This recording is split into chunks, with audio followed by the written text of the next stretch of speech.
It's February the 18th, 2016, and this is 508, a show about Worcester.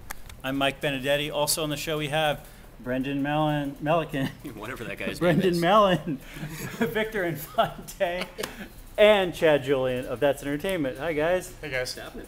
And so this is a bit of a different episode. This show is always a nerdy show because we're just so obsessed by Worcester politics, which is something that even Worcester politicians should not be that obsessed about.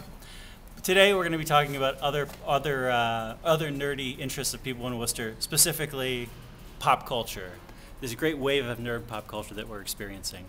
And today we're here in That's Entertainment, which people will know. We're like in the back room, the Magic the Gathering room. Magic the Gathering room, or the place where we put stuff and we can't find any other room for it. So I was going to introduce this store, but you should introduce the store. Sure. That's Entertainment is a staple in Worcester for over 35 years. Mm-hmm. We used to live on Chandler Street back in the day until the early 90s when they moved here to this location. It's one of the biggest, what we call pop culture emporiums in the state. Mm-hmm. We have about 20,000 square feet. 10,000 of that is retail space and gaming space like this. Mm-hmm. We do everything that you would imagine that you're part of your childhood, and we sell it back to you when you've reached a ripe old age when you can afford it again. That's awesome. And how long have you been around? I've been here for 9 years. I'll be a decade in November. Okay, cool. So I guess I want to ask people. I struggle a little bit with how to exactly connect all this nerd culture stuff to Worcester. So I guess I want to ask people, like, from your vantage point on the city of Worcester. Oh, we should mention our other guest. Hi. So here's Victor Infante, who writes about pop culture among many other things for the Telegram and Gazette. Hi, Victor. Hello. And I guess I want to ask people, from your vantage point on the city of Worcester, is there pop culture stuff that people in Worcester are excited about this month, this week? Let me step it back for one thing, because Do there's it. one thing you kind of got to understand about Worcester when it comes to geek culture. Okay. The first thing you see when you enter the city from most directions is a sign that says "Home to the Father of Rocketry." Okay. So that's a good sign right there. It really is. There's a huge. It's. The city kind of likes to deny it sometimes. It likes to present itself as a hard-boiled working class city, and it is that. Mm-hmm. But there's this really huge geek streak that runs through it, and it's part of it comes from having so many colleges. WPI, the video games program at where is it? Becker. Mm-hmm. Yeah. Those things happen. Well, they happen a lot, and they have an influence on the city. You know, it's funny you mentioned Robert Goddard. I think, too, of the Higgins Armory Museum, which is a guy who was in the metal industry, like getting super excited about it, building a metal building full of armor. It's an action figure collection writ large, and Yeah. I'm so glad that we've managed to retain most of that, at least. That is- Funny you mention that, though. I mean, I was at the gym last night and talking to a bunch of younger cats, and one of them made the classic offhand non-local comment of, like, what good has ever come out of Worcester? And it was instantly, even a lot of non-locals themselves, but who have been here for a while, starting with Dr. Goddard, running down the list of great things that have happened in Worcester, and all of them like have a thread that ties back to science or just sectors that I think the general public would not necessarily look at and say, yeah, that defines Worcester. But whether you're talking birth control, space suits, hearing apparatus for people in other orbits, like, it all comes back to Worcester. And in they this weren't just amazing designed way. here; they were built here. They're manufactured And here. that's where those two strands sort of collide here in the city. So we really kind of don't pretend that sometimes that's not part of the culture here, but it totally is. It's in the water. It is, and it's, I mean, you go back to, the origins, I believe, of WPI, but I mean, starting down at Mechanics Hall, that, you had the old agrarian economy and whatnot, a lot of farmers getting together and say, how do we do this better? And you kind of have that pre-industrial revolution mindset of, like, how are we actually going to change our lifestyle and to make our businesses run better, but without even really intending to change the landscape of an entire city. In the course of doing so, yeah, I mean, engineering's in our blood at this point. And right now, because we're in winter, and Are we really in winter, though? we're technically in winter. We're in winter. It was scheduled as winter. So when people were making TV and movie schedules, they thought this was going to be winter. So, the really big movies have just passed us. The big TV season's starting to come back right now. But to get back to your question, people are trending right now. Supergirl. Supergirl is all over this freaking city. Uh-huh. People are still talking about Jessica Jones, but Supergirl, which I think it's wonderful. And I don't think it's the best. This is a TV show. Yeah, it is the best TV. I don't think it's the best TV show. Uh-huh. I think it is the best TV show for young women that has been on TV in ages. Huh. Better than Agent Carter. Huh? Better than Agent Carter. It's only in one regard, because she's closer to the woman who plays Supergirl is closer to a young woman's age. Okay. And Supergirl's not getting canceled. That's true. Now, they haven't come right out and said it. Just because she's Haley Atwell's applying for other jobs and shooting new pilots.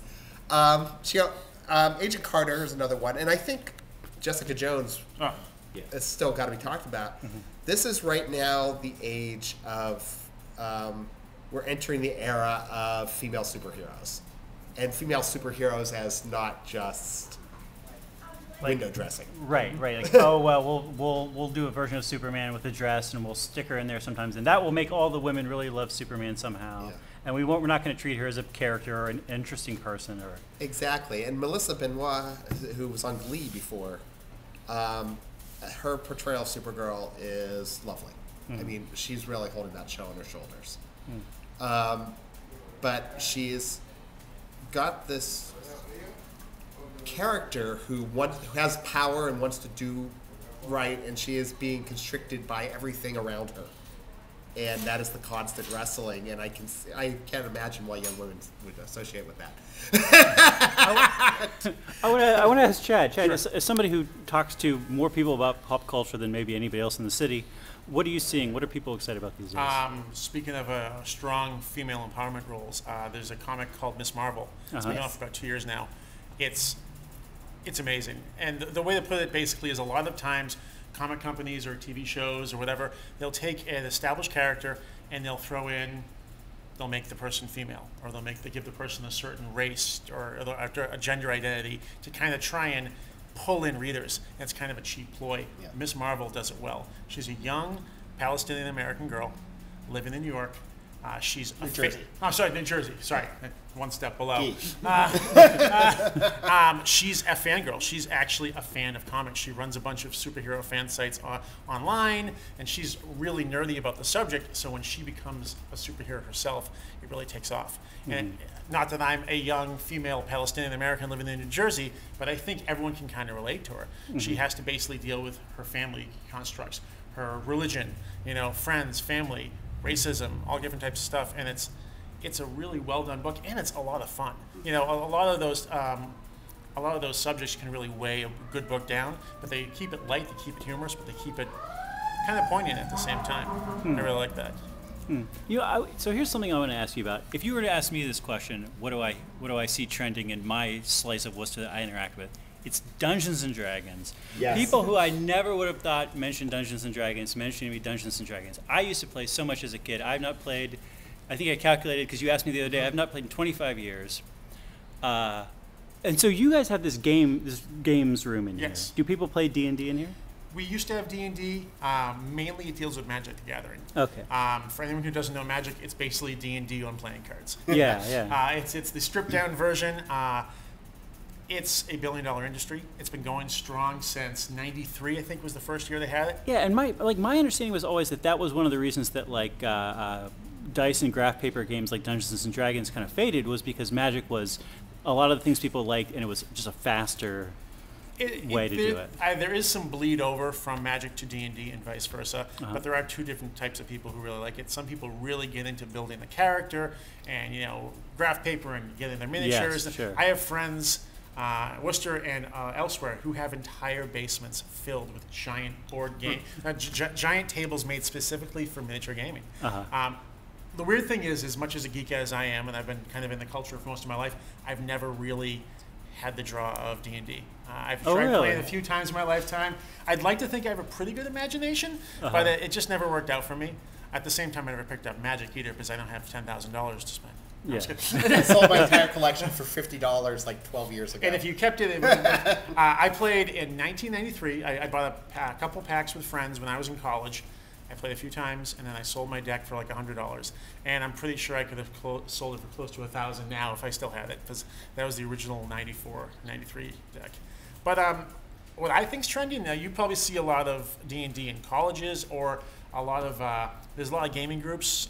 New Cafe over on Chandler Street has a Worcester board game group. They meet every Wednesday. Okay. Most of the people shop here, and we even have a couple of employees who are part of it too. Okay. But And they're playing board games. yeah, like, basically it's the old cafe style. As long as you order a coffee once an hour, they'll let you stay there. and so they're playing like Monopoly or Settlers of Catan or something like that. They're playing lots of the board games that come out on a regular basis. House on Haunted Hill, Settlers of Catan. There's a ton of games I should know the name of right now, but of course, because I'm on film, I'm totally blanking. Sure. But yeah, the board game section is blowing up right now. It's insane. We have tried to do at least one monthly board game night or board game demo. So we'll fill this room with about 20 or 30 people. Sarana, who's our board game manager, will come in with new games, unbox them, show them how to play, and they'll play for 4 or 5 hours. Then they'll raffle off the open games, and people come back, get the games, and usually buy 1 or 2 board games themselves. So it's a nice intro into new games, and then a way to kind of get them hooked. And first one's free, then you're gonna pay. There's so many board games. There's tons of board games. I actually think that the people who I know who come to me and mention Dungeons and Dragons are people who I know because they have a bunch of board games, and they're always like, "Hey, do you want to come over and play a game? Let's have a game night." And they always have something new and exciting, board game wise or card game wise. And so that's why, like, hearing Dungeons and Dragons is like hearing somebody say, "I don't know." Like, well, here's the thing with Dungeons and Dragons. The first guy who talked to me about the new 5th edition Dungeons and Dragons, and I'm actually working on a story about it right now. So, he was a gamer. He is a guy who brings people. He and his wife have the 20 friends over to play board games. And there's like 3 games going at a time, and this is his thing. So it didn't surprise me that he loved it. And then later I talked to you, and you had been talking about Dungeons and Dragons. Yeah. And then I talked to my brother-in-law, who was playing Dungeons and Dragons all of a sudden, and it was everywhere. It was one of those things. And I have a story in tomorrow's Telegram and Gazette, which will be out by the time this airs. But unless you're really fast. I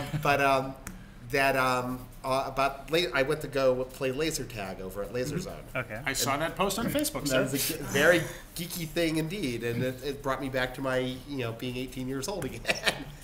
But I was talking to that guy, the guy who owns that, and we were talking about, and somehow Dungeons and Dragons came up, and what they have in common is this sort of interactiveness. You have to be social while you're doing it. You can't just be behind a video screen. You can't be just on your couch with a video game.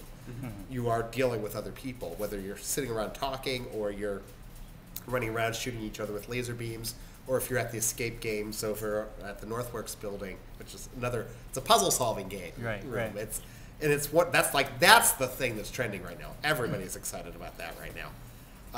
Because so few people have beat any of the rooms. Oh, really? I failed. I couldn't make it. I didn't make it through. Our team of friends beat the museum the other night, so I hate them. I hate them. That was the room that got me. But these are all just things where people have to interact with each other, and a lot of it is reaction against video games. That's what I was actually curious to ask you, Chad. Was like, what are you seeing today for demographics in the store? Because so far I've mentioned how books are being dominated, or at least you've got a wave of strong female characters coming in. Talking about young people coming, or just seeing folks in the shop, while simultaneously we already mentioned Becker with their video game program, and I think the average person probably thinks that a lot of what you have in here is something from a bygone era or something that's dying, while simultaneously, in market share may be changing, Right. but simultaneously, I've got an 11-year-old son, and I don't remember ever being as excited about books in hand, like paper, as he is. And while he spends plenty of time playing video games, because that's what his friends do and whatnot, he actually prefers playing board games, and he's playing Magic now. And I remember buying my first cards in the mid-90s and putting them away and being shocked when I see. It was like simultaneously, Vice magazine did a documentary on the Magic scene, and then my son started, getting kind of bored of Pokemon. Can we check out Magic? And it was kind of blew me away because I didn't realize there was even really still an industry there. Are you seeing like a resurgence in a lot of what? it's kind of a twofold answer. there is a stigma of comic book shops.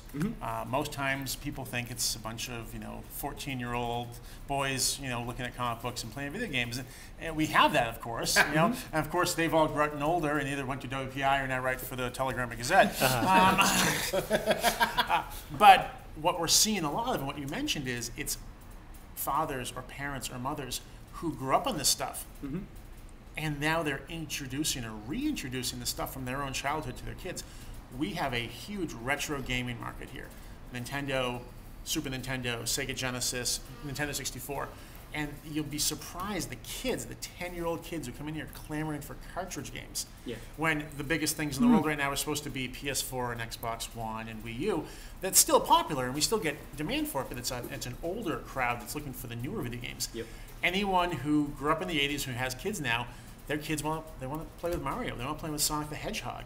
And now, of course, there are companies keeping these characters alive, but for the more bang for your buck, if you come in here and grab a Sega Genesis for $30 and 4 Sonic games, you're still going to pay less than what you paid for one brand new Xbox One game. In a weird ways, they just, again, as a parent, they're somewhat more approachable for a kid. Definitely. I kept both my original NES and then the Super NES. And I found right out of the gate that when we brought the Wii version of the house for my son, it was almost a little bit too high speed for like a new gamer. Like it had a really hard time figuring it out. But plopping them down with the old basic NES controller, it just made sense. And now a couple of years have gone by. The Wii U just works for them and whatnot. But I think taking a young person and inserting them into the contemporary sort of video game world, it's almost overwhelming. Like we spent a lot of time training our thumbs to make things happen. And you're not born with that sort of ability there. We have a lot of people who come in and like, oh, I have a 4-year-old. He wants a brand new 3DS. And the first thing I tell him is, well, good. You're going to spend $200 on it. He's going to break it 3 days later. Here, give him this clunky Game Boy. Oh, he won't like that. He will like it, and it probably won't break it as quick. Mr. Game & Watch is really cool. If you've never seen it before. Game & Watch is great. Yeah. One of our my assistant manager Pete here, his son's probably 9, I think. He's addicted to all things Pokemon, Nintendo. He does the game. He actually watches, and I think this is a new thing I don't know much about. You might have heard of. Kids today watch YouTube videos of people playing video games and playing with toys. That's the new thing, and people make money at it. There was a wonderful video, and it's kind of related to this, but of young people, mostly teenagers, looking back, being handed like antique video games, consoles and stuff for the first time. The girl who plays Arya Stark, Maisie Maisie Williams. Maisie Williams, thank you, I was losing the name. She's looking at this like 1980s console, and they've like never seen it before. So there is still some gap there, but I do agree. I think it's the younger kids really that are more interested in the really old school now. Because, and I think a lot of it's a reaction. I think a lot of it's the texture. We don't really take that. We take that for granted. That so little in this world right now has a feel to it. It's a tangible sense. Yeah, music. If you look at these consoles, they're even very featureless usually. These new games. You just wave your hand in front of it and it opens. You don't even have to touch a button now. But it's the same for everything. We have books on a tablet. We don't have to get a new tablet. We just download a new book. Our songs are air, as the owner of Joe's Records told me. There's the term. Sorry to cut you off. Record culture's huge right now. It's really big in the local colleges. Oh yeah. At first, it can be attributed to the new technology. Most of the new record players have USB input. Yeah. So you throw your record on, you rip to an MP3 the sound of a record, you put it on your iPod, and now you're listening to your record. But that was what kind of the initial draw. Now people just love listening to records. I know a bunch of kids here. When I say kids, get people I work with who are like 21, 18, and they all have record collections, and it's insane. And it's funny because a lot of the albums they're buying weren't actually recorded in analog. They were recorded digitally, so the sound isn't actually all that much better. Yeah. But that doesn't matter. It's the experience of holding it. It's the art. The newest record is a 1080 gram vinyl, I think, or 1080 gram P, and I guess that's the best vinyl sound you can get. And the funny thing is, I was never. I mean, I had records when I was a kid. Sure. I know my parents had their hi-fi. Oh God, this is showing my age. You had the radio on one side, the record player on the other, and the 8-track tape on the other side. Oh, yeah, And then sure. we had records, but record sets now, 1080 gram, double disc, clear vinyl, $40, $50, $60 for certain sets, brand new. And these are new pressings of Yep. old albums. Yep. And a you lot can of buy new- them at Barnes and Noble. Yeah. It's like, And that's new new. artists have taken this, and a lot of new people are doing album presents. Actually, I have a couple friends in the industry, underground, hip hop, nerdcore type artists, who just released albums on tape, on cassette. That's I have only vaguely been aware of this, but this is just so bizarre to me that this is. Guardians of the Galaxy. Yeah. When they made the soundtrack, the big thing in the movie, of course, is the kid had a tape player. So they released the album on tape, and we couldn't keep it in stock. It was gone in less than a couple days. That's amazing. Yeah. And then, but the funny thing is, kids would buy it and go, cool. Do you have something I can play this on? Well, that's the thing. It's like last year was the first year this happened to me in all my years of reviewing music. It had been a record label sent me a local band's album on vinyl. It was the band Secret Lover, in fact. They're great, sure. great Worcester band. Sure. One of my favorite albums of last year. I had to email the label, and I'm like, how do I listen to this? I haven't had a record player since 1990. Which is nice to see some of that come back, though, not Yeah. just for nostalgia purposes, but I mean, I still think about this all the time, that throughout my lifespan, gone from vinyl to cassettes to, I never really did anything with 8-tracks, but CDs, and now my entire music collection, which was, decent, it's in my pocket, my Right. phone, Yeah. which is great from a convenience perspective, but I don't really know where that ends. Like, I don't know where it goes. I miss liner It's- notes. Yeah, it's in a That's cloud what always somewhere. gets It's me. not even on it's not even on hard drives anymore. It's just in the cloud, and everything streams. I don't really need to even own anything. I can just get bored with a single and move on. Yeah. But I still will never be able to have a month go by without having Right Said Fred's I'm Too Sexy pop into my head and stay there. And that's partly because I owned the single at one point in time. I'm going to admit that. Be in front of thankful you cameras, didn't but- own the Spanish version. I did. Oh, That you did? Okay. The single, it had the Spanish version and the English version. And Oh. yeah. But the I'm having point- college flashbacks. I used to have a friend who worked at the Papagino's, and I would go every Friday night, Oh. and I'd clean up for him, and he'd let me eat all the free pizza I wanted, and give me free plays on the jukebox. I believe that the single I have is still in my mother's attic. I'm going to drag it out. We can come down here. We can do There you a go. special Spanish listening some night of this. Yeah. Excellent. Excellent. But I can't That's remember amazing. many singles or just tracks that have come out in the last couple years that have that kind of stickiness in my head. And I think part of it is that there is no tangible, there's no thing. It's Yeah. just that's a passing moment or a passing idea. It's great to actually, there's an investment, a literal investment that goes into having a physical purchase that becomes part of your life.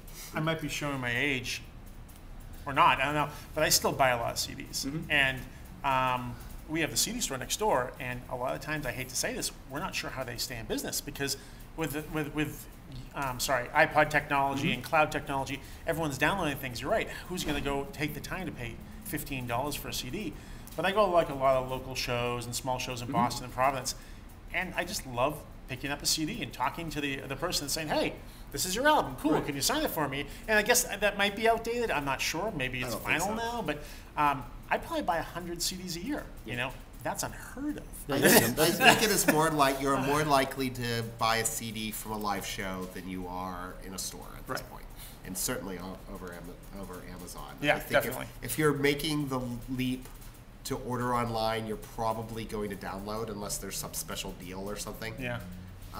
Like some special edition or something. But if you just want the music, you're going to download it. But if you see the band, you want the keepsake. Right. And that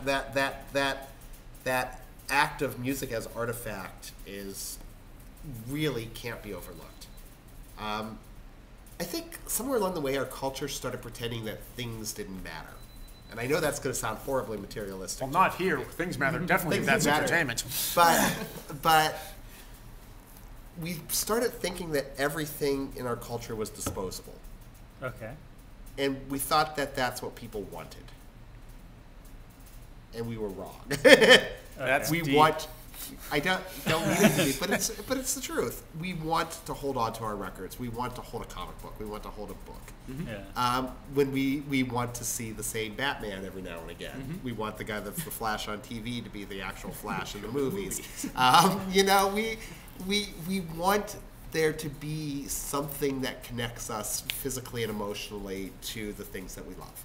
You know, this is true. Like, to a great extent, I am super happy with the digital revolution. So am I. I bought a book on paper actually today, which is weird, but I do a huge amount of my reading on screen on a Kindle. I love like streaming music. Somebody's like, "Hey, the new Kanye West album's amazing." The first thing I think is like, "Well, I'm going to go onto Spotify and hit the button and watch it." But something that I just got as a gift this week is from the movie Magnolia, one of the rubber frogs that were used during the Raining Frog scenes. Lots of these are kicking around on eBay. Usually have 200 of them or 50 of them. Occasionally you can pick up single frogs. And like that's a perfect example where it's like, what am I going to do with that frog? Nothing. Do I have some sort of fake aquarium set up that I'm going to put this frog in? No. Is this frog going to be in the back of a drawer until the day I die and my heirs will wonder what the hell this thing is? Yes. But I'm so happy that I have this frog. Exactly. This is such a way to touch something which is otherwise completely intangible. This movie that I love so much, Magnolia. I don't know. Who's in that? No, I'm sorry. I think what your point is not just valid, but I mean, I think it's something you could really break apart pretty easily too. That I mean, you know, at the end of the day, whether it's music, funny books, great literature, whatever the case may be, I mean, you're talking about storytelling, and not all of us are great storytellers. No. So the you know, when it comes to a digital medium, you can't just take your phone. Like being able to actually hand somebody a CD or hand somebody a book, hand somebody a comic book. That's making a lasting impression on somebody else's ability to tell a great story and handing it off to somebody else. And I think that's the one thing the digital age has not really been able to capture well is how to share that media. And I mean, I have bookshelves full of books that I misplaced their owners, right? I mean, someone handed me something and forgot to give it back and it's still with me. CDs, tapes, probably have a couple VHS cassettes kicking I'm sure around you the meant same no way. offense, but comic books can be great literature as well. No, of course they can. No. But I mean, I was just making the comparison to ebooks and whatnot too. That I mean, someone's probably more likely to buy a copy of War and Peace and never finish it on a Kindle, or at least think they are, because it's easier than by going to a Barnes and. Well, do we even have Barnes and Noble? Yeah, Where do we have? We have one in Lincoln Lincoln Square. Plaza. I mean, the only thing that passes as an independent bookstore in Worcester at the moment are here, that's Entertainment, and his Book Stop over on James Street, which has like the best Doctor Who collection of anything everywhere. But yeah, no, there's It's a show unto itself. Yeah. I mean, it's got books and action figures and toys and everything. We have a they have Tara the fixation. store. that is important. That is important. But the what was I saying? Where was I going with this? Yeah, no. When we're talking about books and even newspapers, I mean, always make the argument that when people are saying the newspaper's dead, news is all online. I don't think people completely believe anything they can't hold in their hands.